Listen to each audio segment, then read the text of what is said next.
সূরাতুস সাদ আয়াত নং 29 আল্লাহ তাআলা বলেন, বিসমিল্লাহির রহমানির রহিম, কিতাবুন আনজালনাহু ইলাইকা মুবারাকুন লিয়াদাব্বারু আয়াতিহি ওয়া লিয়াতাযাক্কারা উলুল আলবাব। আল্লাহ তাআলা বলেন, কিতাবুন, এই কিতাব অর্থাৎ কোরআনুল কারীম, আনজালনাহু, ইহাকে আমি নাজিল করেছি, ইলাইকা, আপনার নিকট, অর্থাৎ হে মুহাম্মদুর রাসূলুল্লাহ আপনার নিকট। কেন নেই, কি হিসাবে নাজিল করেছি? আল্লাহ বলেন মুবারাকুন, অর্থাৎ মুবারকের তাফসিরে এসছে যে কল্যাণ, খায়রে কাসির, যত ধরনের কল্যাণ আছে সব আল্লাহ ঢেকে রেখেছেন এই কোরআনুল কারীমের মধ্যে, কিছু প্রকাশে কিছু গোপনে, কিন্তু সব আছে এখানেই। তো আল্লাহ তাআলা বলতেছেন এটা এক নম্বরে মুবারক। দুই নম্বরে এটা নাজিল করার উদ্দেশ্য, আরেকটা উদ্দেশ্য আল্লাহ বলতেছেন লিয়াদাব্বারু আয়াতিহি, এই কোরআন আমি নাজিল করেছি যাতে করে, যাইতেছে না,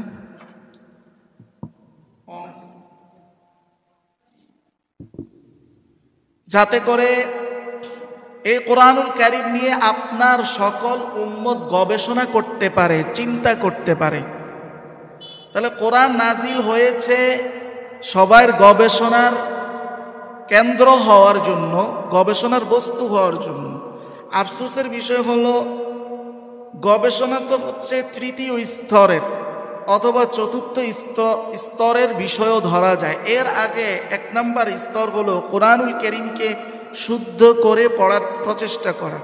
দুই নাম্বার কোরআনুল কারীমের অর্থ বোঝার চেষ্টা করা।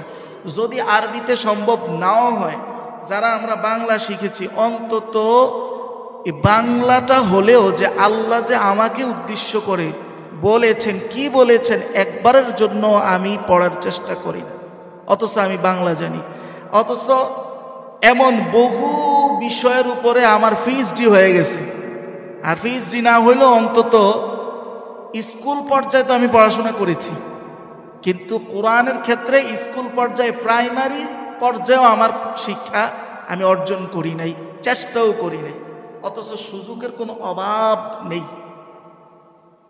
তা আল্লাহ তাআলা এখানে বলতেছে যে লিয়াদাব্বারু, কোরআনুল কারীম আপনার আমার, এই যে যারা আপনারা কথা শুনতেছেন, যে বলতেছে, এটা উভয়কে বলা হচ্ছে, তাদের গবেষণার জন্য।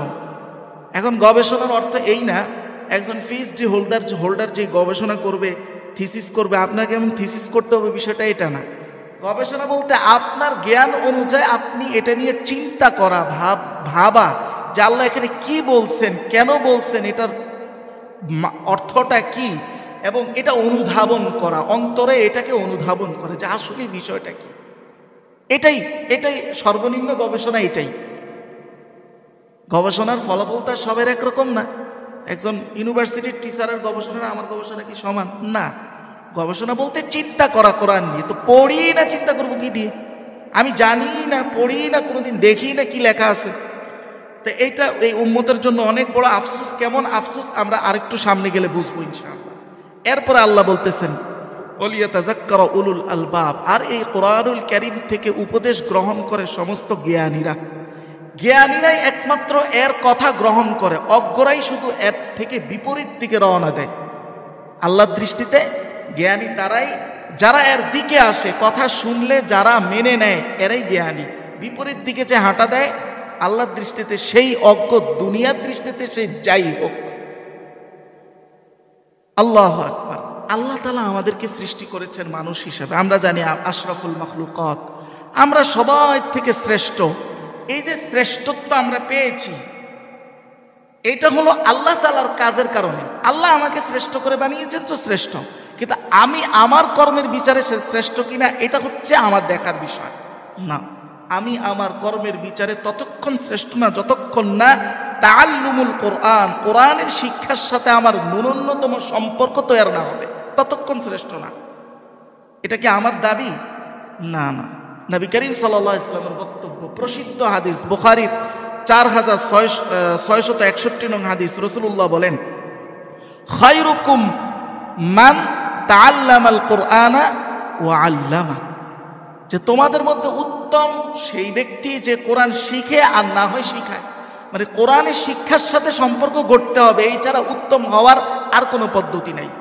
এটাই হলো উত্তম হওয়ার, শ্রেষ্ঠ হওয়ার একমাত্র শুধুমাত্র পদ্ধতি। আল্লাহু আকবার। শুধু তাই না, সূরা হুজরাতের আয়াত নং 13-তে আল্লাহ কি বলেছেন? আল্লাহ তাআলা বলেন, ইন্না আকরামাকুম ইনদাল্লাহি আতকাকুম।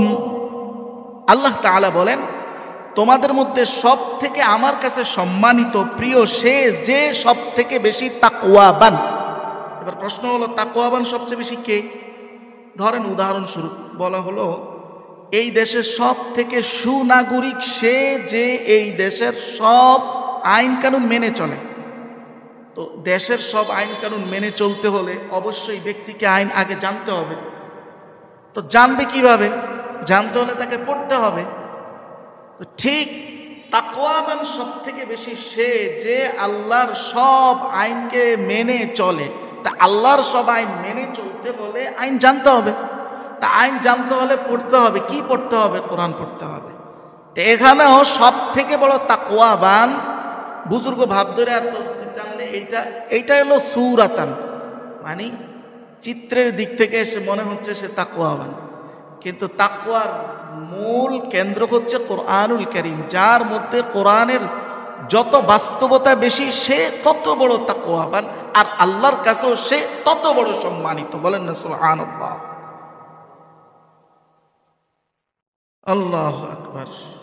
আল্লাহ তাআলা এই উৎকৃষ্ট মানুষ, অনুৎকৃষ্ট মানুষ, জাননেওয়ালা আর যে জানে না, এই দুই গ্রুপ কখনো আল্লাহর কাছে সমান না। দুনিয়ার বিচারও সমান না, আখিরাতের বিচারও সমান না। বলতেছেন আল্লাহ নিজেই। কোথায়?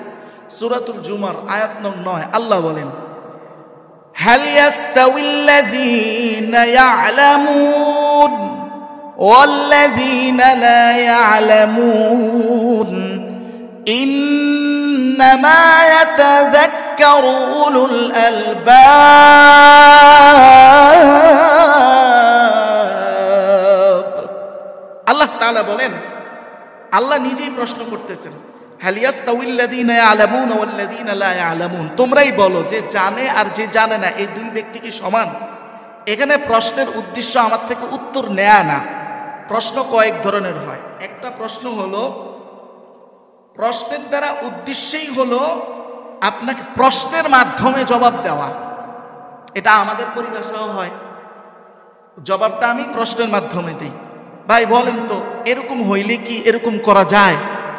তখন সে বলল যে না, আসলেই তো যায় না। তার মানে আমি তাকে আসলে প্রশ্ন করি নাই, জবাবটা দিছি প্রশ্নের আকারে। তা আল্লাহ তাআলাও জবাব দিচ্ছেন প্রশ্নের আকারে, যে যে জানে আর যে জানে না এরা এই আসলে কখনো সমান নয়। আর পরে আল্লাহ তাআলা বললেন, ওয়ালিয়াতাযাক্কারু উলুল আলবাব, হ্যাঁ জ্ঞানীরাই একমাত্র এই কথার থেকে উপদেশ গ্রহণ করে। আল্লাহু আকবার। আমাদের নবী করিম সাল্লাল্লাহু আলাইহি ওয়াসাল্লামের যে মুজিজা, আশ্চর্যজনক বিষয় জানেন, আমার নবীর সব থেকে বড় মুজিজা যেটা, ওইটা আপনার কাছে আছে।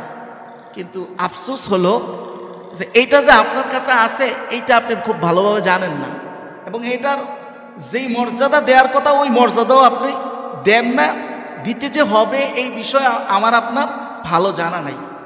আমার নবীর সব থেকে বড় মুজিজা কি সেটা আপনারা যদি জিজ্ঞাসা করি যে হযরত মূসা আলাইহিস সালাতু ওয়াস সালামের সবচেয়ে বড় মুজিজা কি, অনেকে বলে দিতে পারবো ওই যে লাঠি ছাড়ছে সাপ হয়ে গেছে, এটা হলো মূসা আলাইহিস সালাতু ওয়াস সালামের মুজিজা।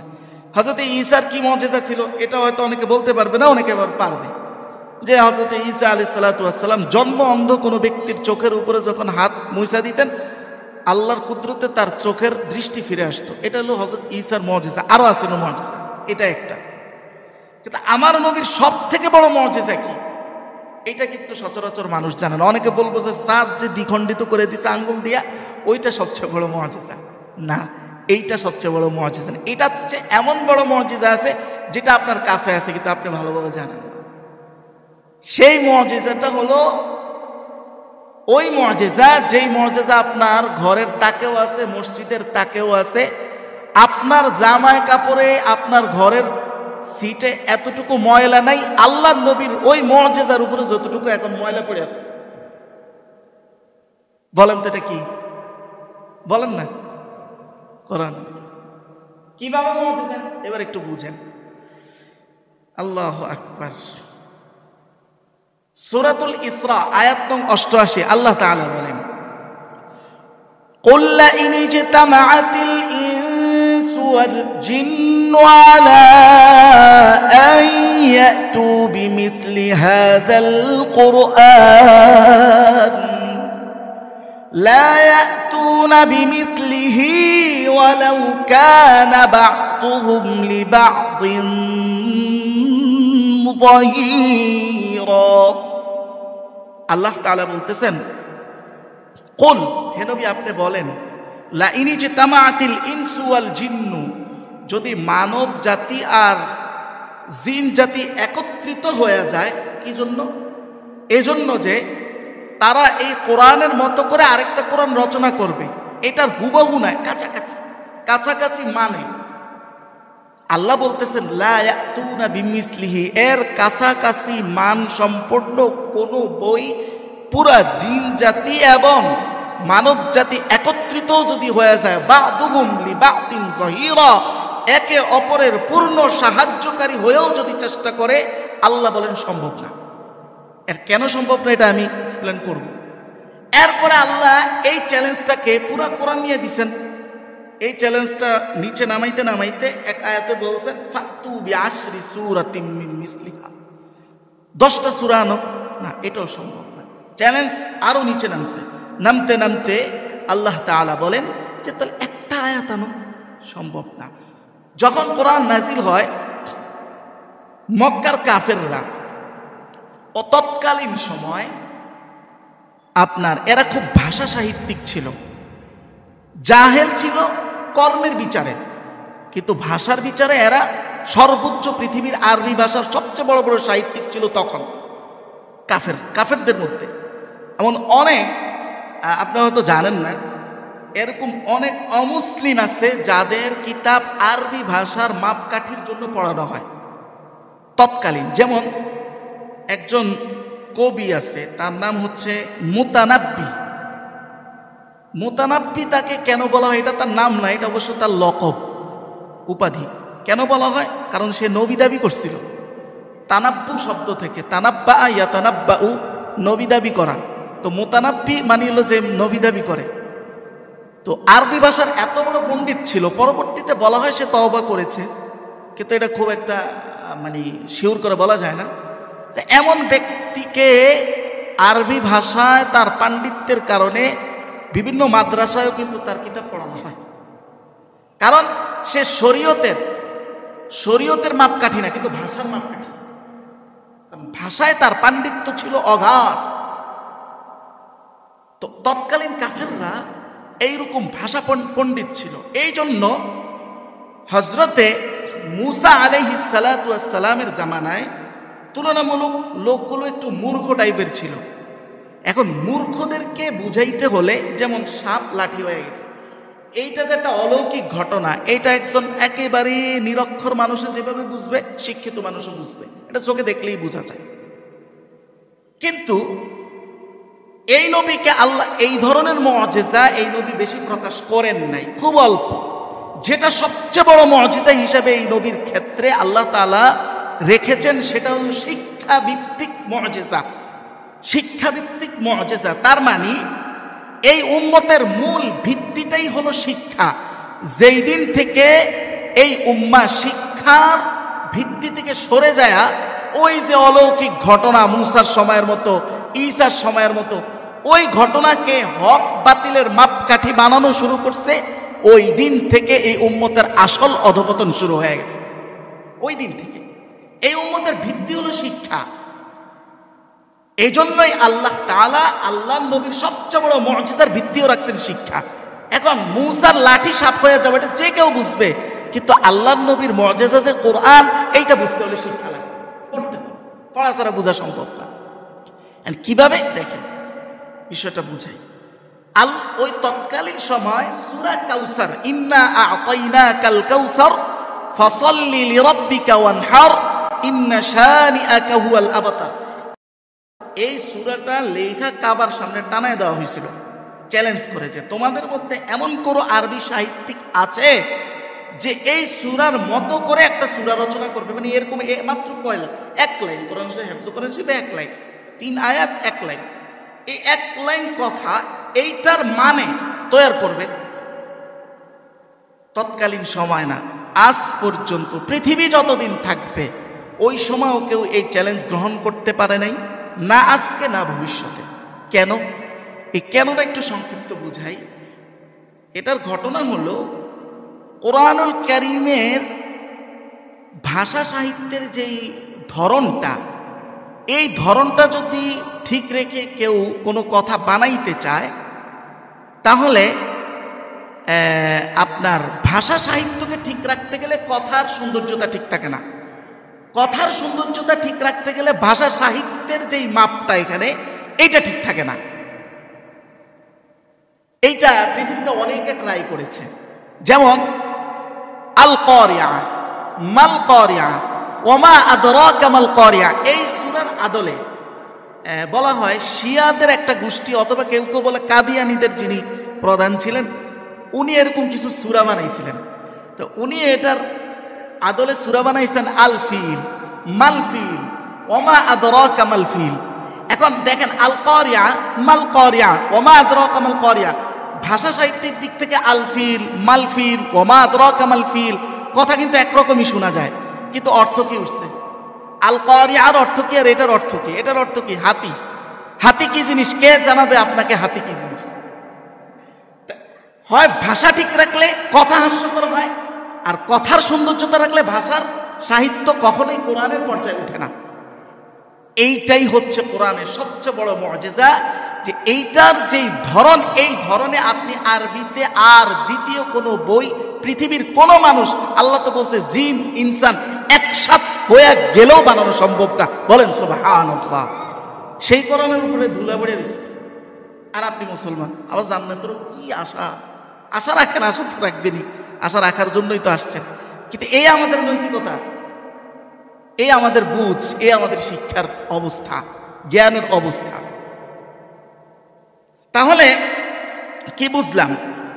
মুসা আলাইহিস সালাতু ওয়াস সালামের জামানায় আল্লাহ তাআলা ওই যে লাঠি সাপ হয়ে যাওয়ার যে ঘটনা দেখাইছেন, ওইটা মূর্খদের জন্য, এটা তাদের বুঝার সহজার্থে এই উম্মত হবে শিক্ষিত। এই উম্মতের জন্য এই নবীর সবচেয়ে বড় মুআজিজা দিয়েছেন কোরআনুল কারীম। কারণ এই উম্মত পড়বে, পড়াশোনাই হলো এই উম্মতের উন্নতির একমাত্র ভিত্তি, কল্যাণের একমাত্র ভিত্তি, মুক্তির একমাত্র ভিত্তি, এটা দুনিয়াতেও ও আখিরাতেও। এটাই উম্মতের প্রধান ইয়ে। অথচ উম্মত ওই জায়গার থেকে সরে গিয়ে কোথায় কে কি অলৌকিক ঘটনা দেখাইছে ওইটার পিছনে ছুটে। আছে না নাই? বলেন না, আছে না নাই? সবাই বলে না, মনে হয় যে স্বীকার করতেছে। আছে? আচ্ছা, এটা নিয়ে একটু কথা বলি। তাহলে বুজুর্গদের যে কারামত, অলৌকিক ঘটনা অনেক সময় ঘটে, এগুলোর কি স্থান নাই ইসলামে? আছে, এগুলোরও স্থান ইসলামে আছে, কিন্তু কিভাবে আছে ওইটা আপনাকে জানতে হবে। এটাই আমরা এখন জানব। কারামত সত্য, তবে আপনি যত কারামত জানেন, আপনার বাপ দাদা যেগুলো জানতো, বিশ্বাস করেন, আপনি যারেই বলবেন যে ভাই আপনি কি দেখছেন, বললেন আমি শুনছি, বেশিরভাগ আপনি যারেই জিজ্ঞাসা করবেন কোনো অলৌকিক ঘটনার ব্যাপারে, বেশিরভাগ মানুষ বলবে যে আমি শুনছি, যদি সত্য বলে। আপনি এমন মানুষ খুঁজেই বের করতে কষ্ট হয়ে যাবে যে বলবে আমি নিজ চোখে দেখছি, যদি সত্য বলে। সত্য যদি বলে, সে বলবে যে আমি নিজ চোখে এগুলো দেখছি, পাইবেন না।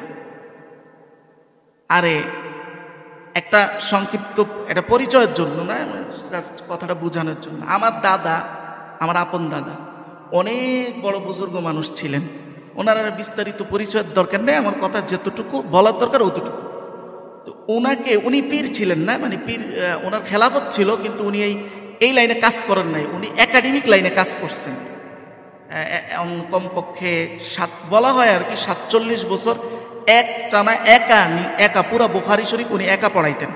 এখনকার সময় মাদ্রাসাগুলোতে বুখারী কিন্তু একা একজন পড়ায় না, ভাগ ভাগ আছে, সেক্টর ভাগ আছে, প্রথম খণ্ড দ্বিতীয় খণ্ড, এইভাবে উনি একা পড়াইতেন।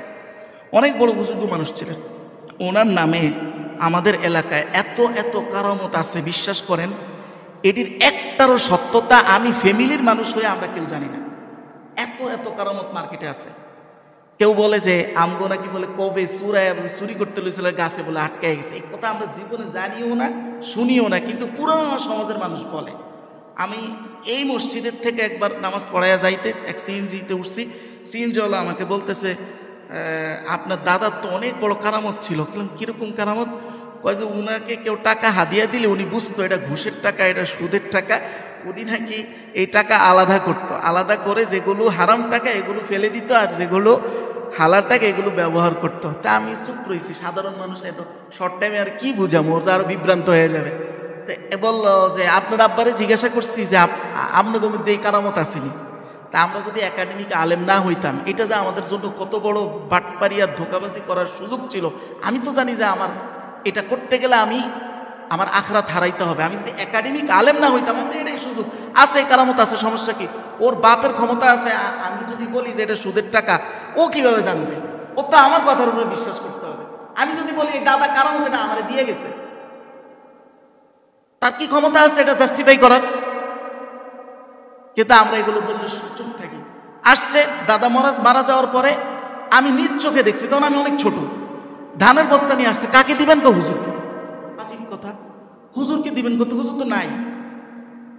তার চিন্তা, ওই যে বুঝতে পারতেছেন তার চিন্তাটা কোন জায়গা থেকে আসছে। বললাম আরে বাবা, হুজুরের যে জায়গা জমিনের মালিক হুজুর ছিল, উনি মারা যাওয়ার পরে ওনার সন্তানরা ওগুলোর মালিক তো এই জন্যই হয় যে ওনার মৃত্যুর মাধ্যমে দুনিয়ার সব মালিকানা ওনার শেষ হয়ে গেছে। আপনি নতুন করে ধানের বস্তার মালিক বানাইবেন, এটা কিভাবে সম্ভব? উনি দুনিয়ার থেকে চলে গেছে, ওনার দুনিয়ার মালিকানা সব শেষ। এই জন্যই তো ওনার যা ছিল ওটা আরেকজন মালিক হয়ে যেতেছে। খুব যৌক্তিক কথা না? এরপর তো কোরআন হাদিসের বিষয় আছে। বললাম ওনার প্রতিষ্ঠানে দিতে পারে, উনি নিবি কিভাবে? ওনার তো দুনিয়ার সাথে কোনো তাল্লুক এখন নাই। হ্যাঁ, আপনি সওয়াব পাঠাইতে পারেন, ইসালের সওয়াব, ইসাল মানে পাঠানো, সওয়াব মানে সওয়াব। তখন এই আস্তে আস্তে এই ফ্লোটা, এই স্রোতটা থামছে। তো আমরা সুন্দর একেবারে বৈশাখ খাওয়ার ব্যবস্থা কিন্তু হয়ে যেত, এরকম একটা পজিশন তৈরি হয়ে গেছিল। শুধু একমাত্র মাদ্রাসায় পড়ার কারণে, কিতাবাদি পড়ার কারণে আমরা বুঝতে পারছি যে এই লাইনে যাইলে আখিরাত শেষ। মানুষকে ধোকা দিয়ে আখিরাত শেষ, হয়তো দুনিয়া হবে। নাউজুবিল্লাহি মিন যালিক। এমন নাফাক দুনিয়ার থেকে কাজ করে খাওয়া তো ভালো। তো বুঝাইতে চাচ্ছি কোন জায়গা থেকে কথা আসছে, কারামত। হ্যাঁ, কারামতের স্থান ইসলামে আছে। কতটুকু আছে, কিভাবে আছে, এইটা আজকে শুনেন।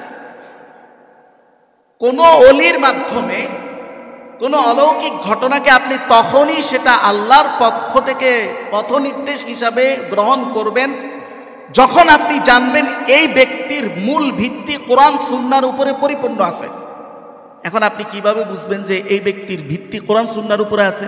আপনি তো নিজে কোরআন সুন্নাহ পড়েন নাই, বেসিক পর্যায়েও পড়েন নাই, আপনি বুঝবেন কিভাবে?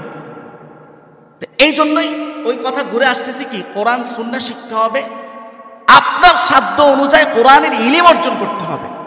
এটা আপনার উপরে ফরজ। এইটার এই যে আরেকটা জরুরত দেখাইলাম। এখন আমি যে দাবিটা করলাম যে কোরআন সুন্নাহর উপরে ভিত্তি না হয়ে কারো মাধ্যমে যদি কারামত প্রকাশ পায়, সেইটা ইসলামের কারামত না, হয় সেটা সেহের মানে হলো জাদুবিদ্যা, অথবা কোনো শয়তানের উপরে ভর করে সে কাজটা করতেছে, আর না হয় ইস্তেদরাজ। সেহের তো বুঝছেন, ইস্তেদরাজ কি এটা আমি এক্সপ্লেন করবো একটু পরে। এবার শুনেন আমার দলিলটা কি। দলিলটা দেখেন, দলিল আছে সূরাতুন নামল আয়াত 40। আল্লাহ তাআলা বলতেছেন, قال الذي عنده علم من الكتاب أنا آتيك به قبل أن يرتد إليك طرفك। এই ঘটনাটার সাথে সম্পৃক্ত হলো হযরতে সুলাইমান আলাইহিস সালাতু ওয়াস সালাম। সুলাইমান আলাইহিস সালাতু ওয়াস সালামের লম্বা ঘটনা, আমি পুরো ঘটনা টানবো না। রানী বালকিস যখন সুলাইমান আলাইহিস সালাতু ওয়াস সালামের প্রাসাদে ঢুকে, তখন সুলাইমান তার মন্ত্রী পরিষদে বসে বলল যে এখান থেকে 100 মাইল দূরে রানী বালকিসের রাজ্য, সেখানে তার সিংহাসন আছে, ওই সিংহাসন আমার কাছে আইনা দিবা কে? প্রথম একজন দাঁড়াইল, সে বলল আমি আইনা দিব। কত সময় লাগবে? সে বলল ক্বাবলা আন তাকুমা মিন মাকামিক, আপনি আপনার বসার স্থান থেকে দাঁড়ানোর আগে আমি আইনা দিব। তাফসিরে আসছে সে ছিল একটা জিন। সুলাইমান বললেন না, এটা হবে না, আরো দ্রুত সময় লাগবে। এরপরে আল্লাহ বলতেছেন ক্বালাল্লাযী ইনদাহু ইলমুম মিনাল কিতাব, আল্লাহ বলেন যার মধ্যে আল্লাহর কিতাবের ঐশী ইলম ছিল, সে বলল আমি ওই সিংহাসন আপনার কাছে এনে দিব। সময় লাগবে কতটুকু? সে জবাব দিল সময় লাগবে আপনার চোখের পলক ফেলতে যত সময় লাগে এর কম সময় আমি সিংহাসন এনে দিব। বলেন সুবহানাল্লাহ। বলেন এটা অলৌকিক ঘটনা না? চোখের পলকের মধ্যে 100 মাইল দূর থেকে সিংহাসন নিয়ে আসবে, অলৌকিক ঘটনা না? কিন্তু আল্লাহ এর ভিত্তি কি রাখছে? ক্বালাল্লাযী ইনদাহু ইলমুম মিনাল কিতাব, ওই ব্যক্তি কথা বললো যার কাছে আল্লাহর কিতাবের ইলম আছে। তার মানে অলৌকিক ঘটনাকে আপনি হক হিসাবে ধরতে আপনার আগে এটা শিওর হতে হবে ব্যক্তির ভিত্তি কোরআন সুন্নাহর উপরে পরিপূর্ণ আছে কিনা।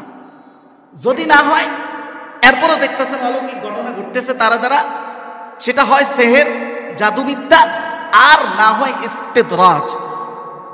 এক ব্যক্তিরে আমি নেটে দেখছি, সে সূরা ফাতিহাও পারে না, কিন্তু তার এমন একটা অলৌকিক ঘটনা, সে এইভাবে হাতের দিকে তাকায় বলে দিতে পারে যে এখন কয়টা বাজতেছে।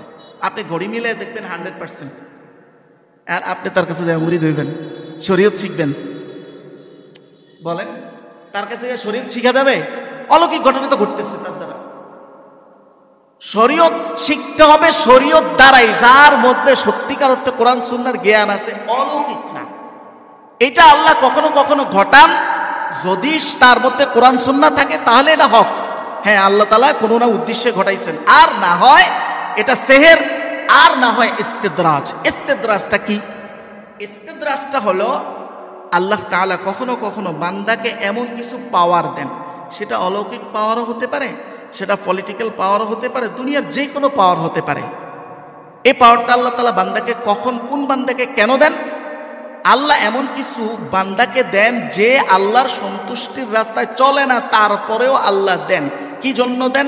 তাকে পরীক্ষার জন্য, হয় তাকে পরিপূর্ণ ধ্বংস করার একটা ফাঁদ হিসাবে এটা দেন। আর ওই ফাঁদের মধ্যে আরো 10 জন দেখে কোরআন সুন্নাহর মাপকাঠি বাদ দিয়ে ওই ফাঁদে আরো 10 জন পড়তেছে। দলিল কি আমার এই কথার? সূরাতুন নামল আয়াত নং 44 আল্লাহ তাআলা বলেন, আল্লাহ ফালাম্মা নাসু মা যুক্কিরু বিহি ফাতাহনা আলাইহিম আবওয়াবা কুল্লি শাইইন হাত্তা ইযা ফারিহু বিমা উতু আখাযনাহুম বাগতাতান ফাইযা হুম মুবলিসুন। আল্লাহ তাআলা বলেন ফালাম্মা নাসু, এক কওমের সাথে, এক গোষ্ঠীর সাথে আমি কাজটা করেছি। এটা হলো আমার নীতি। এরকম অনেকের সাথে আমি এই ধরনটা করে থাকি। কি সেটা? যখন সে আমাকে ভুলে গেছে, মা যুক্কিরু বিহি, যখন তাকে যেই পথ নির্দেশ করা হয়েছে সে সেটা ভুলে গেছে, এখন তারে কি করার দরকার? ধ্বংস করে দেওয়ার দরকার।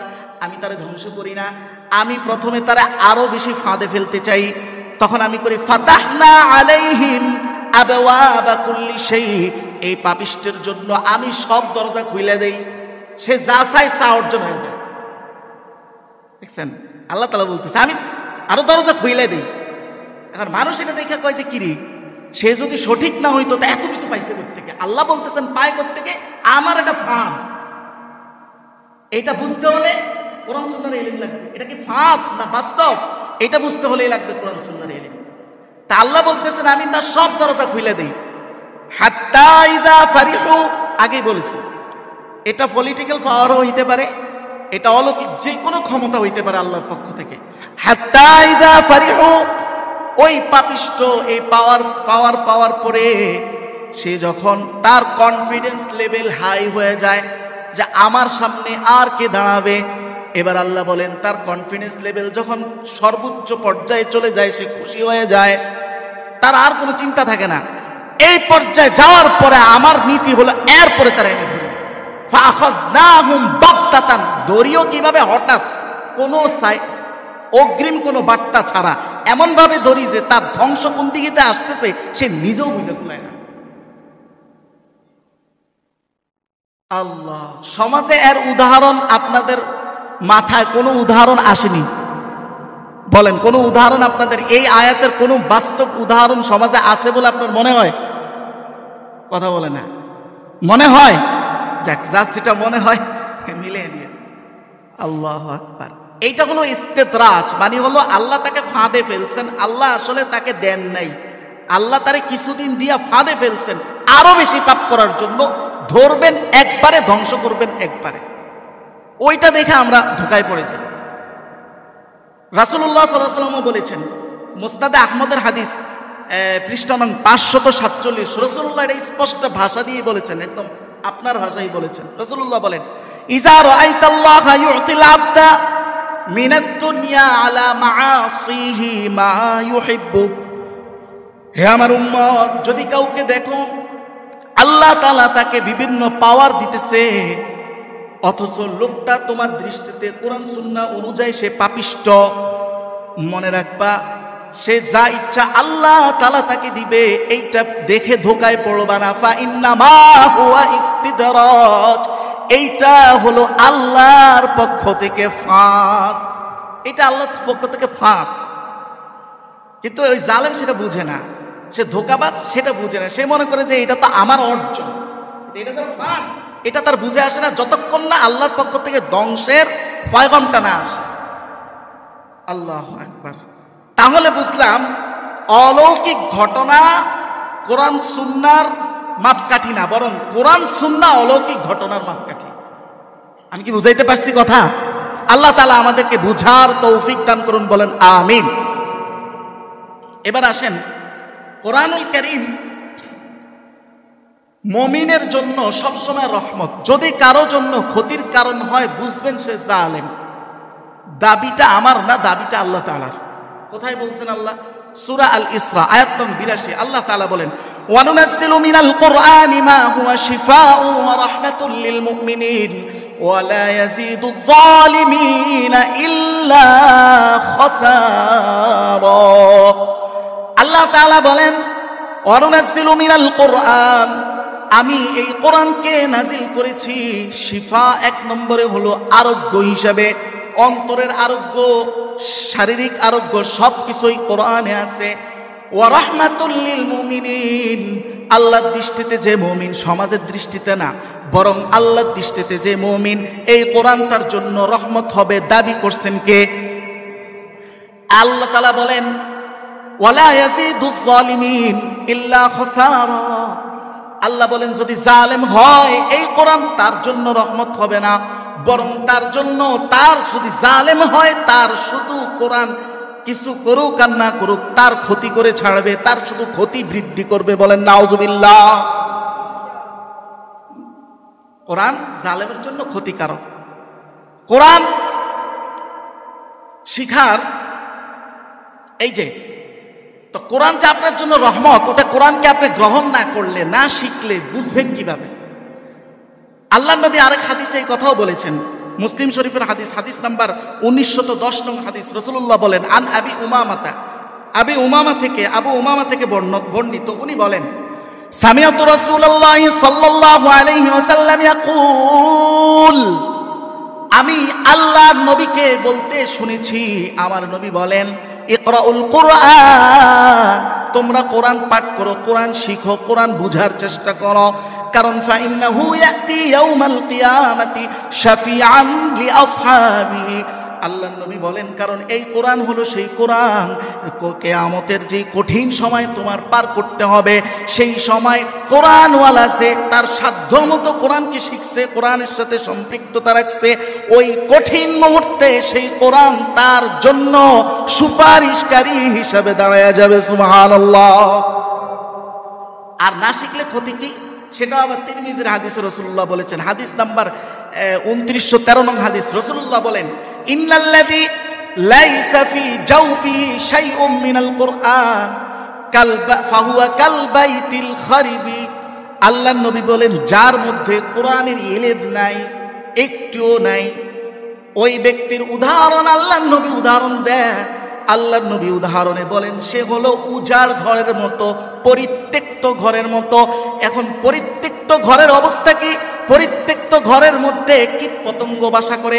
এই ঘরকে আবাদ না করে, পরিচ্ছন্ন না করে যদি এই ঘরের মধ্যে আপনি রাত্রি যাপন করেন, অ্যাক্সিডেন্ট হওয়ার সম্ভাবনা আছে না নাই? কথা বলেন, আছে না নাই? ঠিক যেই ব্যক্তির মধ্যে কোরআন নাই, ওই ব্যক্তিকে যদি আপনি আপনার দায়িত্ব ক্ষমতার জন্য নির্বাচন করেন, আপনার দায়িত্বটা যদি তার উপরে উঠায়া দেন, তাহলে সেই দায়িত্ব অ্যাক্সিডেন্ট হওয়ার সম্ভাবনা আছে না নাই? সবাই বলেন আছে না নাই? আল্লাহ আপনাদেরকে বুঝার তৌফিক দান। এবার আসেন সুবহানাল্লাহ, সূরা মুহাম্মদ আয়াত নং 24 আল্লাহ কি বলেছেন দেখেন। আল্লাহ তাআলা বলেন আফালা ইয়াতাদাব্বারুনাল কুরআন ওয়ালাউ কানা মিন ইনদি গায়রিল্লাহি আফালা ইয়াতাদাব্বারুনাল কুরআন আম আলা কুলুবিন আকফালুহা। আল্লাহ বলেন এরা কোরআন নিয়ে গবেষণা করে না কেন? এরা কারা? আপনারা, এই উম্মত, আল্লাহর এই বান্দারা। এরা কোরআন নিয়ে গবেষণা করে না, চিন্তা করে না একটু, নাকি তাদের অন্তরের মধ্যে তালাবদ্ধ? এই কথার দ্বারা এটা বোঝা যায় যে কোরআন নিয়ে যার গবেষণা করার, পড়ার, শিখার ইচ্ছা জাগে না, এই আয়াতের ইঙ্গিত থেকে এটাই বোঝা যায় তার অন্তর তালাবদ্ধ। তার অন্তর কি? তালাবদ্ধ। আর তালাবদ্ধ অন্তরের মধ্যে হেদায়েত আসবে? কথা বলেন, হেদায়েত আসবে? আর এই তালাবদ্ধ অন্তরওয়ালা মানুষ যখন আপনার পরিচালক হবে, তার কাছে আপনার সুবিধা অসুবিধা, আপনার দাবি দাবা, এটা তার অন্তরকে টাচ করবে? তার তো তালাবদ্ধ অন্তর। আল্লাহ বলতেছেন। এরপরে দেখেন কোরআনুল কারীমের ব্যাপারে রাসূলুল্লাহ আরো কি বলেছেন। কোরআন কিয়ামতের ময়দানে আপনার ব্যাপারে একটা স্টেটমেন্ট দিবে, আপনার ব্যাপারে সে একটা পজিশন নিবে, হয় আপনার পক্ষে না হয় আপনার বিরুদ্ধে। একটা না একটা নিবেই, একটা না একটা নিবেই। কোথায় আছে এই হাদিস? হাদিস এসেছে মুসলিম শরীফে, হাদিস নাম্বার 223 নং হাদিস। রাসূলুল্লাহ বলেন ওয়াল কুরআনু হুজ্জাতুন লাকা আও আলাইকা। আল্লাহর নবী বলেন কোরআন কিয়ামতের ময়দানে তোমার হয়তো তোমার বিরুদ্ধে থাকবে, নয় পক্ষে থাকবে। একটা না একটা করবে, হয় তোমার পক্ষে না হয় বিপক্ষে। এবার আপনি চিন্তা করেন, আমি 50 বছর হায়াত পাইছি, প্রাইমারি থেকে নিয়ে বহু পড়াশোনা একদম উচ্চ পর্যন্ত, যে যেটুকু পড়ছে বহু কিছু পড়ে ফেলছেন। অন্তত যে মেট্রিক পাস করছে সেও সারা জীবনে কয়টা বই পড়ছে? বহু। এক কোরআনুল কারীমকে সে একবারের জন্য বাংলা তর্জমাটাও করে দেখে নাই, একবারের জন্য। বয়স চলে গেছে 40, কারো 30, কারো 60-70 হয়ে গেছে, একবারের জন্য তার সময় হয় নাই। আপনি বলেন, আপনার বিবেক কি বলে? কোরআন হাদিস এক সাইড একটু রাখেন আপাতত, আপনার বিবেকের কাছে প্রশ্ন করি, আপনার কি মনে হয় আপনার এই পরিস্থিতি বিবেচনায় কোরআন কি আপনার পক্ষে দাঁড়ানোর কথা বেশি না বিপক্ষে? সবাই বলে না, পক্ষে না বিপক্ষে? আল্লাহ যেন এগুলো নিয়ে আপনাদেরকে চিন্তাশীল হওয়ার তৌফিক দান করেন, বলেন আমিন। আপনি হয়তো চিন্তা করতে পারেন যে কোরআন বিপক্ষে দাঁড়াইবো, আমি তো, আমার ভিতরে রসুলের প্রেম আছে, রসুল সুপারিশ করে নিয়ে যাবে। সুপারিশ নিয়ে আমি বিস্তারিত বলেছি, আজকে আর বলবো না। রসুল নিবে কি নিবে না এইটাও তাহলে একটু জানা নেন। আল্লাহ বলতেছেন রসুল উল্টা কোরআনের পক্ষ নিয়ে আপনার বিরুদ্ধে মামলা করে দিবে। বলেন না নাউজুবিল্লাহ। কোথায় আছে আয়াত? আয়াত আছে আল্লাহু আকবার, সূরাতুল ফুরকান আয়াত নং 30। কত? আয়াত নং 30। এই আয়াতে আল্লাহ তাআলা কি বলেন? ওয়াকালার রাসূলু ইয়া রাব্বি ইন্না কওমি ইত্তাখাযু হাযাল কুরআনা মাহজুরা। আল্লাহ তাআলা বলেন এই উম্মত যে কোরআনের সাথে সম্পৃক্ততা রাখে নাই, তার ব্যাপারে কোরআন যখন তার বিরুদ্ধে দাঁড়ায়া যাবে, রসুলও তার বিরুদ্ধে দাঁড়ায়া যাবে। রসুল আল্লাহর কাছে অভিযোগ করে বলবেন, হে আল্লাহ, আমার এই উম্মত, আমার এই কওম, আমার এই দল কোরআনকে পরিত্যক্ত হিসাবে গ্রহণ করেছে। এই কথা বলে মামলা দায়ের করবে। আচ্ছা, রসুলের মামলা খায়া এরপর আবার কোরআনের মামলায় জান্নাতের দরজা তো মনে হয় সবটি খুলে যাবে না? কি মনে হয়? আল্লাহু আকবার। এখন এই জায়গায় একটা বিশাল কঠিন ব্যাখ্যা আছে। আমি আল্লাহু আকবার, আমার ইচ্ছে ছিল না এই বিগত অন্তত যতদিন, বেশ একটা টাইম আমার ইচ্ছে ছিল না যে রাষ্ট্রীয় ব্যবস্থা নিয়ে কোনো কথা বলবো, কারণ এগুলো অনেক মানুষকে হার্ট করে। যদিও এটা বিশাল বিশাল ক্ষতির মধ্যে এই লোকগুলো আছে, তারপরও কি করা যাবে, আর যে ক্ষতি হইলে তার হবে, কিন্তু এইটার মধ্যে অনেক হার্ড হয়, এই জন্য আমি বলতে চাচ্ছিলাম না। এবং এই শিরোনামে রাষ্ট্র রাজনীতি, এই শিরোনামে এ পর্যন্ত কোনো বয়ানও করি নাই, এই শিরোনামে করি নাই। কখন আসছে যে আমি আগেই বলেছি যে কোরআনের এমন কোনো কথা আমার উপর দিয়ে যাই যাক, আমার জানা সত্ত্বে সেটা আমি গোপন করবো না। না জানলে আমার মাথায় আসে না, সেটা ভিন্ন কথা, কিন্তু কোরআনে আসছে আমি সেটা গোপন করবো, এটা হইতে পারে না। এরকম একদিনে যদি কয়েক হাজার চাকরিও যায়, কিচ্ছু করার নাই, আমার দুঃখ কষ্ট ঠিক আছে, কিন্তু কিচ্ছু করার নাই। এই এই এই যে আজকের যে সাবজেক্টটা নিছি, আমি তো আজকে বিয়ের বাকি জিনিসগুলো নিয়ে আলোচনা করার কথা ছিল। আপনাদের সেক্রেটারি সাহেব বলছে যে আমাদের মানুষগুলো কোরআন শিক্ষার প্রতি এদের অনেকটা অনীহা আছে, আপনি একটু এই সাবজেক্টে বয়ান করেন। আমি যখন মাথায় নিছি যে এই সাবজেক্টে বয়ান করবো, এই সাবজেক্টের মধ্যে যে এগুলোও আসে, তখন আমার মাথাও ছিল না, কিন্তু যখন বিষয় টান দিছি তখন দেখি যে এগুলো চলে আসছে। এবার দেখেন কি চলে আসছে। এই যে প্রথম বললাম কোরআন শিক্ষার ফজিলত বললাম অনেকগুলো, না শিখার অনেকগুলো ক্ষতি বললাম। এরপর লাস্ট আয়াত আসলো যে কোরআনকে পরিত্যক্ত করছে এই বিষয়ে রসুল মামলা করবে আল্লাহর কাছে। এখন পরিত্যক্ত কয় ভাগে বিভক্ত, এই কথার মধ্যে এটা এই জিনিসগুলো চলে আসবে। এক নম্বর, পরিত্যক্ত কোরআন শোনা, এইটা আপনার উপরে একটা দায়িত্ব, কোরআন শুনতে হবে। তো কোরআন তো মোটামুটি আপনারা শুনেন, নামাজে শুনেন না, যেভাবে শুনেন, এটার পক্ষে আয়াত আছে, ওয়াইজা কুরিয়াল কোরআন ফাসতামিউ লাহু, এছাড়া আরো অনেক আয়াত আছে। কোরআন পড়তে হবে, এটা তো ইকরা দিয়ে তো কোরআন শুরুই হয়েছে, এটার আর দলিল কি দিব? তারপরে কোরআনের আমল করতে হবে, এটার দলিল তো পুরো কোরআন নিজেই। এই তিনটার মধ্যে যার ঘাটতি আছে, সে কোরআন পরিত্যক্তকারী হিসাবে গণ্য হবে। আরেকটা খুব ডেঞ্জারাস বিষয় আছে, ওই যেই জিনিসটা লই সমস্যা, মামলা যেটা নিয়ে আর কি, সেটা হলো কোরআন যে রাষ্ট্র ব্যবস্থার যেই বিচার ব্যবস্থা কোরআন দিছে, এইটাকে পরিত্যক্ত করা, এটা এত বড় পরিত্যক্তর মধ্যে আল্লাহ গণ্য করেছেন। একটু নলেজে রাখেন, যদি সন্দেহ লাগে দেখেন, সন্দেহ করেন, আপনারা দেখাই তো উচিত, পড়াই তো উচিত।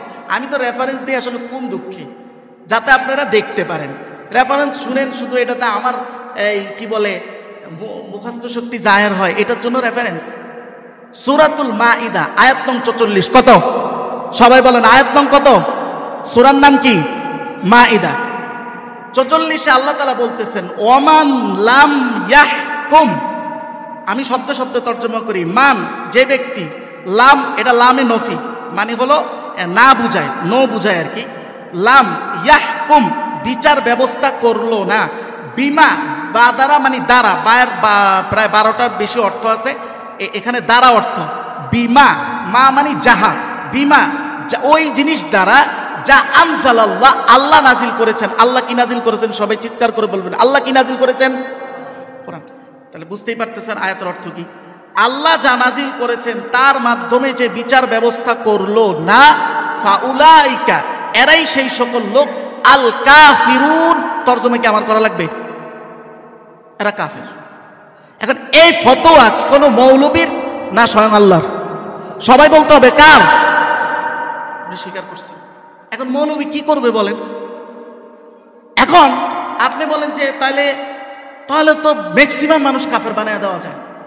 হ্যাঁ, এবার একটু তাফসিরে আসেন। তাফসিরে আর একটু হালকা করছে, আল্লাহ তো আরো কড়া করে বলছে। তাফসিরে আসেন, সিলসিলাতুল কুফর ওয়াল ঈমান একটা কিতাব আছে। এই কিতাবের 19 নং খণ্ড 16 নং পৃষ্ঠায় ইবনে আব্বাসকে এটাও জানি না রাখেন, একটু আজকে বলে দিই। ইবনে আব্বাস হলো পৃথিবীর সবচেয়ে বড় মুফাসসির। কিভাবে হয়েছে? উনি একজন সাহাবী। রাসূলুল্লাহ বাথরুমে গেছেন, এই ওয়াশরুমে গেছেন, তখন তার ট্যাপ সিস্টেম ছিল না। ইবনে আব্বাস ছোট্ট বাচ্চা ছিল, বাচ্চা মানুষ। তো রাসূলুল্লাহর জন্য এক লোটা পানি নিয়ে আগে বাথরুমের বাইরে গিয়া বা ওয়াশরুমের বাইরে গিয়ে দাঁড়ায় আছে। রসুল বের হয়ে এটা দেখে খুব ভালো লাগছে রসুলের কাছে। রাসূল তাকে মাথায় ধরে এমন একটা দোয়া করছেন যে আল্লাহ তোমাকে কোরআনের সর্বশ্রেষ্ঠ জ্ঞানী বানাক। বলেন সুবহানাল্লাহ। ইবনে আব্বাস সমস্ত সাহাবী মানে আল্লাহর নবীর পরে কোরআন সবচেয়ে বেশি বুঝছেন ইবনে আব্বাস রাসূলের এই দোয়ার কারণে। ওই ইবনে আব্বাস ব্যাখ্যা করতেছেন মান জাহাদা বিমা আনজালাল্লাহ, যে আল্লাহর বিচার ব্যবস্থা আল্লাহর দেওয়া রাষ্ট্র ব্যবস্থার সাথে যে অস্বীকার করবে, ডাইরেক্ট এই কথা বলবে যে না এটা এই জামানায় চলতে পারে না। এই সমাজে আপনি বহু মানুষ দেখবেন যারা বলেই দেয় রাষ্ট্র এবং ধর্ম এটা আলাদা। বলে কি বলে না? আর কথা বলে না, বলে কি বলে না? ইবনে আব্বাস বলতেছেন এই কথা যে বলবে সে স্পষ্ট আল্লাহর কথার দ্বারা সে কাফের, তার মুসলমান এইটাকে সংশোধন না করলে যে মুসলমান হওয়ার কোনো সুযোগ নেই। কিন্তু ইবনে আব্বাস আরেকটু সহজ করছেন এটা যে মান আকাররা বিহি, যে এটা স্বীকার করে যে এগুলো মানি, এগুলো হওয়ার দরকার, তার মধ্যে আকাঙ্ক্ষা আছে, কিন্তু সে দুনিয়ার কোনো পারিপার্শ্বিকতার চাপে অথবা অন্য কোনো ব্যবস্থাপনার চাপে পড়া সে এই লাইনে কাজ করে না, কিন্তু সে স্বীকার করে, ঈমান আনে, বিশ্বাস করে এগুলো, তাহলে সেই ক্ষেত্রে সে জালেম ফাসিক তবে মুসলমান। জালেম ফাসিক ফাহুয়া জালিমুন ওয়া ফাসিকুন, কিন্তু তার ঈমান আছে। কিন্তু আল্লাহ যেভাবে বলছে এইভাবে বোঝা যায় যে না করলেই মুসলমান না। ইবনে আব্বাস ব্যাখ্যাটা আরেকটু সহজ করছে, এতটুকুই। তার মানে হলো আপনি যদি চিন্তা করেন যে যেমন এখন আপনার একটা প্রশ্ন হইতে পারে, তার মানে কি হুজুর আমার কি রাজনীতি করতে হবে না? কে বলছে? হ্যাঁ, এখানে জিনিসটা ভেঙে দিই। যেমন আমি এখন পর্যন্ত বাংলাদেশের কোনো দলের, এটা রাজনৈতিক অরাজনৈতিক কোনো দলের সাধারণ একজন কর্মী পদ এই মুহূর্তে আমি নাই, এই স্টেট এই মুহূর্তে আমি নাই। তার মানে কি আমি এই আয়াত অনুযায়ী কি আমি গুনাহগার?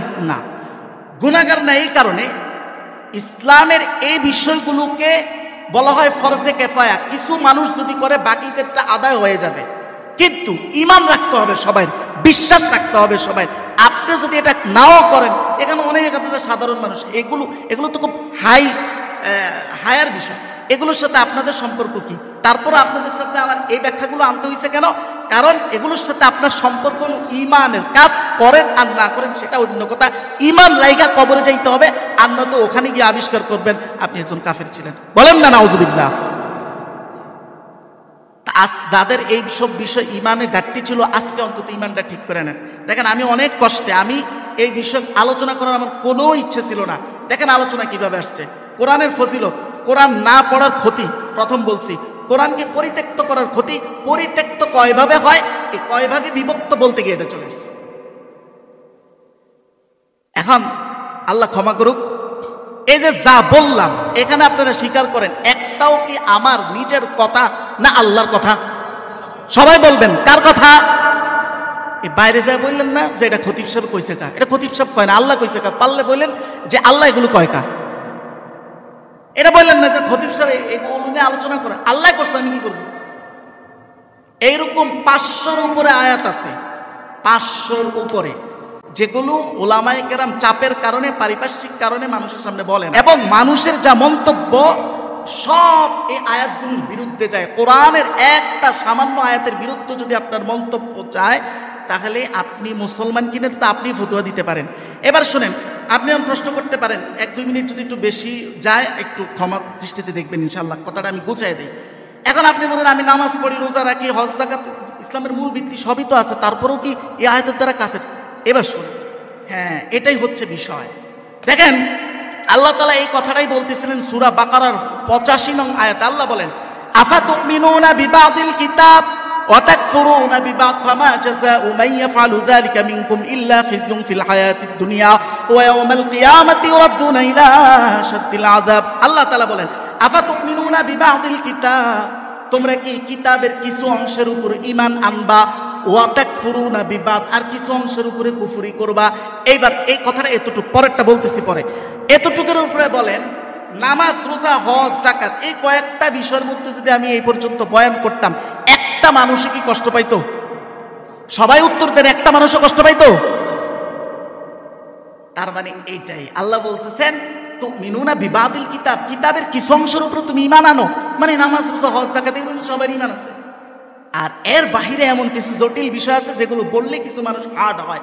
এটাই আল্লাহ বলছেন সূরা বাকারা আয়াত নং 85, জেহানে রাখেন, পারলে দেখে নিয়েন। অতাকফুরুনা বিবাদ, আর কিছু অংশ যেগুলো বললে মানুষ এদিক সেদিক হয়ে যায়, ওগুলোর ব্যাপারে তুমি কুফরি রাখো, সেগুলোর ব্যাপারে তুমি ঈমান রাখো না। আল্লাহ বলছেন ফামা জাযাউ মান ইয়াফআলু যালিকা মিনকুম, এই কাজ যে করবে আল্লাহ বলতেছেন তার এক নাম্বার পরিণাম হলো ফিল হায়াতি ইল্লা খিজুন ফিল হায়াতি দুনিয়া, দুনিয়ার জমিনে সে অপদস্থ হবে, কিয়ামতের ময়দানে আমি তাকে কঠিন শাস্তির দিকে নিয়ে যাব। বলেন নাউজুবিল্লাহ। শেষ একটা কথা বলে শেষ করে দেই, কি জন্য, কার জন্য, কতটুক সময়ের জন্য আপনি এই কাজগুলো করবেন বলেন? এই যেই মানুষটা 1 মিনিট আগে বলতেছে খতিব সাহেবের এই কথাগুলো পছন্দ হয় না, আল্লাহর কসম আজ থেকে 1 মিনিট পরে যদি তার মৃত্যু হয়ে যায়, এই লোকটাই বলবে যে আহা কেন এই কথাগুলো শুনলাম না, কেন এই কথাগুলোর উপর ঈমান আনলাম না। আমি বলতেছি না, কোরআন বলতেছে সূরাতুল মুলক আয়াত নং 10, আল্লাহ বলেন ক্বালু, তারা একটু মৃত্যুর পরেই তারা বলা শুরু করবে লাউ কুন্না নাসমা, আহা আমরা যদি শুনতাম, আও নাআকিল, আমরা যদি শোনার পরে এগুলো একটু বোঝার চেষ্টা করতাম, মা কুন্না ফি আসহাবিস সাইর, আজকে জাহান্নামবাসী হইতাম না। ধরেন এই যে 1 মিনিটের ভরসা নেই, আপনি কিসের জন্য, কোন পারপাসে আপনার মানসিকতাকে আপনি এমন রাখবেন, আল্লাহমুখী করতে চাইবেন না, কেন চাইবেন না? একটু মনকে দেখেন, বুঝান। এবং সর্বোপরি আজকের যে বয়ানের মূল কনটেক্সট সেটা হচ্ছে কোরআনুল কারীমের শিক্ষা কিভাবে, প্রথমে অন্তত কমপক্ষে কোরআন সহি করে পড়ার যে উদ্যোগ সেটা আপনাকে নিতে হবে, কমপক্ষে বেসিক পর্যায়ে কোরআনকে বুঝার যে উদ্যোগ সেটা নিতে হবে। কোরআন আল্লাহ নাজিল করেছেন একমাত্র আপনার গবেষণার জন্য, গবেষণা সবার একরকম হবে না, তবে গবেষণা করতে হবে। এইটা একজন মুসলমান হিসাবে কোরআন আপনার পক্ষ থেকে হক, এটা কোরআন আপনার পক্ষ থেকে পাওনা। এটা যদি না করেন তাহলে সেই আখিরাতে আপনি ধরা খেয়ে যাবেন। আর আল্লাহ পরিশেষে একটা কথাই বলেন ওয়ালিয়াতাযাক্কারা উলুল আলবাব, উপদেশ, এই যে কথাগুলো হলো উপদেশ শুধু এখান থেকে তারাই নিবে যারা জ্ঞানী। আল্লাহ আমাদেরকে জ্ঞানীদের অন্তর্ভুক্ত হওয়ার তৌফিক দান করুন। বলেন আমিন। ওয়া আখির দাওয়ানা আনিল হামদুলিল্লাহি রাব্বিল আলামিন। যারা